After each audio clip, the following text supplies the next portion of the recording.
Welcome to the 2016 Detroit Auto Show. Behind me is the 2017 Lexus LC500. The LC500 is, believe it or not, a production car. It looks a lot like the LFFC concept car that we saw here at the 2012 Detroit Auto Show. Right now, it's only got one powertrain, a 5-liter V8 that puts out 467 horsepower. And the big news is that V8 is mated to a 10-speed automatic transmission. The LC500 should go 0 to 60 in about 4.4 seconds, which means it's an actual performance coupe, not just something that looks pretty, even though it does look pretty damn pretty to us. It's front engine, rear wheel drive, just like any performance sports coupe should be.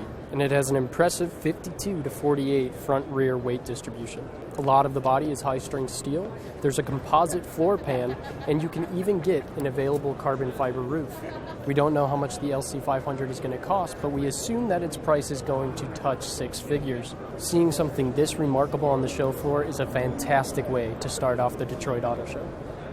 We're here at the 2016 Detroit Auto Show taking a look at the new Audi h-tron Quattro concept. This is Audi's hydrogen-powered vehicle. It powers 2 electric motors, one at the front and one at the rear, so making this in essence an electric Quattro, if you will. This car has a range of more than 370 miles to a fill-up, and it can be filled up in just 4 minutes, so that's pretty impressive. That's about what you'd fill up from a gas perspective. It also hits 0 to 62 in 7 seconds, so fairly spirited for a hydrogen-powered vehicle. In addition, the h-tron has several new key technologies that you're going to find on the new Audi A8, including some remote parking features and autonomous drive capabilities. And then in the inside as well, a lot of OLED tech and haptic feedback technology that's presaging the new Audi interior technology and their autonomous technology. So a technological showcase, a vehicle that seems to be very important for Audi in its future, and something that we may see in the not too distant future if hydrogen at some point becomes more of a reality than a curiosity. This is the new BMW M2. In 2011, BMW gave us the 1 Series M Coupe. This car carries on with that. The M3, the M4, they've gotten a bit big, a bit heavy. Enthusiasts are saying, we want a car that's a bit less expensive. So, 52 grand, 365 horsepower, rear-wheel drive, aluminum front and rear suspension stolen from the M4 and the M3, limited slip rear differential, electronic limited slip rear differential, 1 interior color, black with blue stitching, 15-inch front brakes. This is the car we've been waiting for. The 1 Series M Coupe was fantastic. This car should be quicker. We'll see. Will it lose some of the verve? We'll see. We really like the M235i, and that car with a limited slip is almost 50 grand. This car's only 52 grand. I can't figure out why anyone is going to buy the M235i after the M2. Well, Volvo introduced its stunning new S90 rear drive sedan here at the Detroit show. Now wait a minute, it's not rear wheel drive, it's actually a front wheel drive car, but like the concept cars that Volvo has shown in the last couple of years, it's got a rear wheel drive style dashed axle. The 4-cylinder supercharged turbocharged engine fits sideways between the front wheels, and if you get the T8 plug-in hybrid version, some of the hybrid mechanism goes between the engine and the front firewall. That also provides extra crash protection, but it also gives the car a really elegant look. And that's especially true in this S90, which shares its platform with the XC90. Now, just like the XC90, the S90 will be available with the standard 2-liter supercharged and turbocharged 4-cylinder engine, making 317 horsepower. The plug-in hybrid version will make 400 horsepower. The interior is exquisite. It's just really nicely done, and it's full of beautiful Scandinavian-style wood and sumptuous leather. The S90 also adds Volvo's 2nd-generation Pilot Assist system. The car goes on sale this summer. We're looking forward to driving it. If it's anything like the XC90, it'll be a nice ride. This is the 2nd year in a row that Buick has had a big, exciting surprise debut at the Detroit show. Last year it was the Avenir sedan, and this year it's this Avista coupe. It's a pretty great design, and it really gets us excited about Buick, and we think it might even have more potential for getting built than the Avenir did. It shares the same platform as the Chevy Camaro, and it takes its turbo V6 engine from the new Cadillac CT6. So it's clear that GM has the parts in its catalog to make something like this. We really hope they do, because it could be a huge image booster for Buick, even if it wouldn't necessarily sell as well as the new crossover that they're also showing here.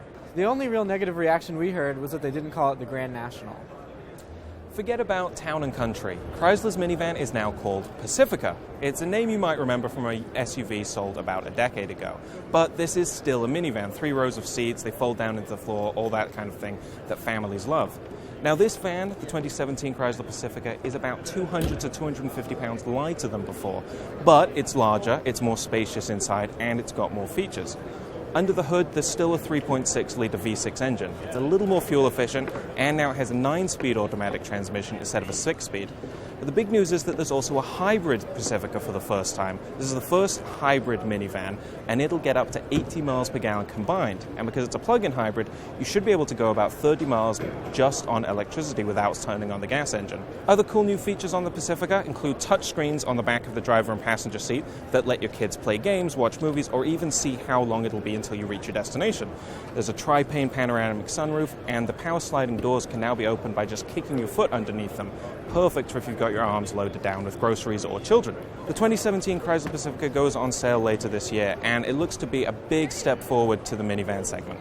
Q60 is the latest example of the realignment of Infiniti's alphanumeric model names. Obviously replaces the G35, and it's the two-door coupe version of the Q50 sedan. It's got a little more expressive sheet metal like most coupe versions of sedans, a lot of unique sheet metal versus the sedan. It will be available with 3 engines. The base engine is a Mercedes-Benz 2-liter turbocharged 4, or you have a choice of a 300 horsepower or 400 horsepower twin-turbo 3-liter V6. Coupe models are always fashion cars. They come and go, but they're very important halos to a premium brand like Infiniti.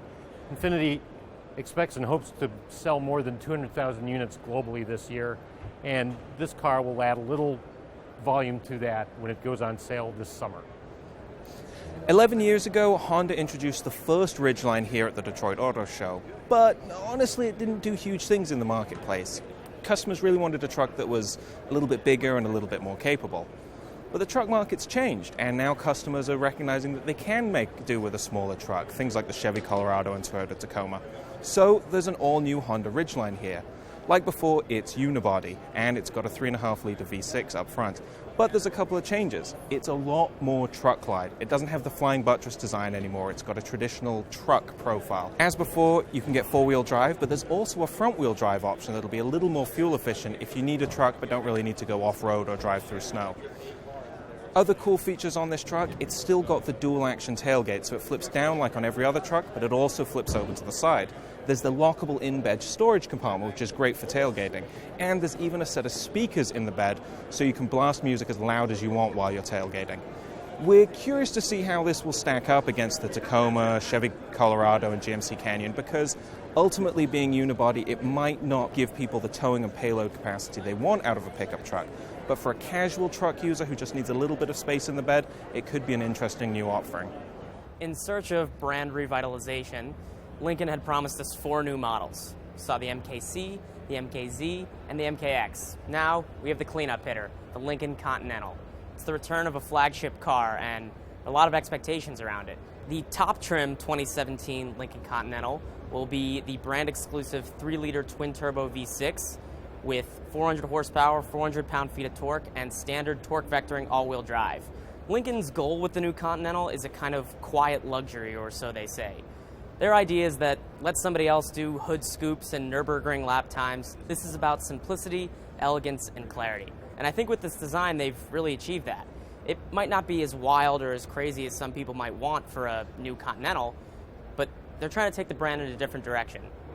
Lincoln's engineers also focused a lot on the interior of the car. It's all about providing a sophisticated experience.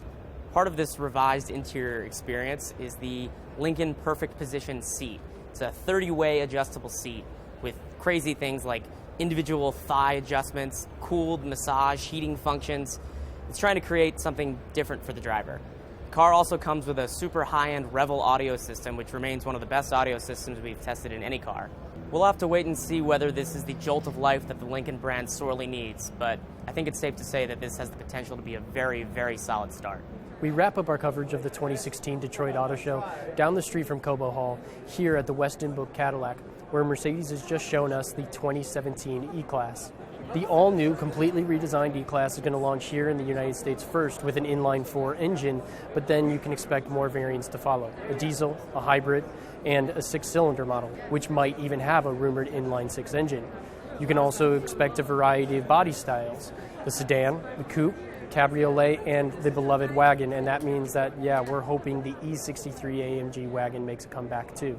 The E300, the first model to launch here, is going to come with a 2-liter Turbo 4 and a 9-speed automatic.